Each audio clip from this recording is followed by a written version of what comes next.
Hey guys, welcome back. So, by popular demand, as you can see right over there, I'm going to show you my setup, once again, to this killer of an SPG, Tier 9 British, FV3805. Now, let's go very quickly. You're going to use the best available gun rammer. In this case, Bonds. And the best vents, aka bonds, and I strongly recommend bounty rotation mechanism. Now, usually I play this with a directive, the orderly Amarak, as well as food, pudding, and tea for the British. Let's not forget that. The crew. Very basic stuff, brothers in arms. Let me go through them very quickly. If you have any questions, feel free to comment below. These, all these communications experts, brothers in arms, these are consistent side by side for your reload to go down eventually during the battle. Brothers in arms, snapshot, concentration, deadeye. The next one you guys are going to find very funny, but is it actually saved me? Brothers in arms, smooth ride, rarely used, controlled impact. An EBR was shocked the other day when he tried to ram me and he died and only received like 20 damage. And he got like, I can't remember, but he died. Whatever. Clutch braking, very important. Brothers in arms, adrenaline rush, rarely used, but you never know. Perfect charge for adrenaline rush, perfect charge. And intuition, very important for both loaders. I strongly recommend that. Now, there you go. Now let's look at the field mods. I recommend suspension tweaking. I'm forgetting how to speak English. Hunter S suit, not very important, but okay. You could go for the other one. You could go for Hunter C suit, but then you're going to be slower moving forward.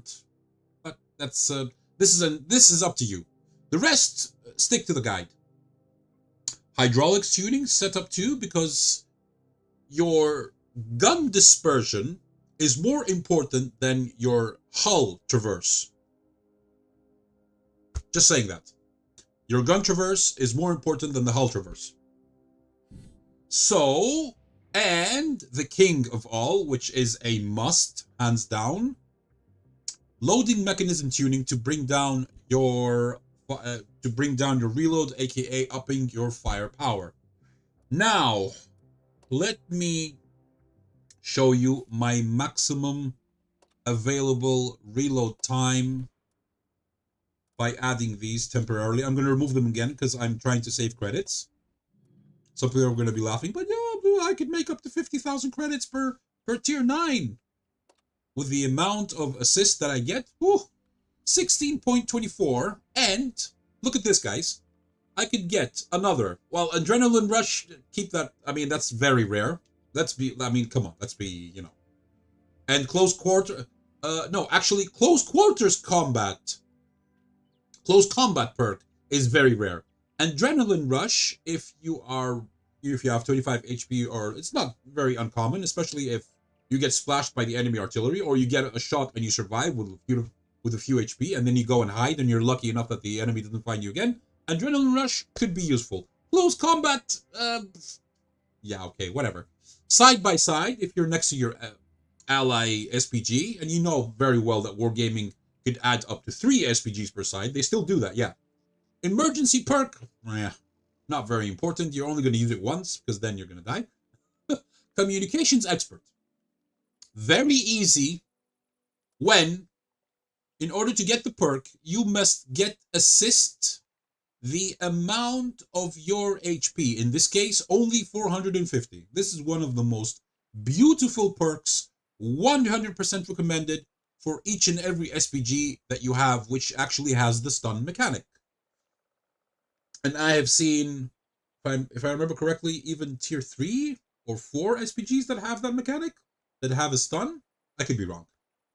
So, by adding all that up, which is a rarity, it could go up to, the reload could go down to 15.2. That's minus 1. 1 more second, which is crazy. Probably even more with all that. But we're talking realistic now. So there you go. That's my setup. I hope you enjoyed this short and straightforward video. And I'll see you on the next one. Take care and bye-bye.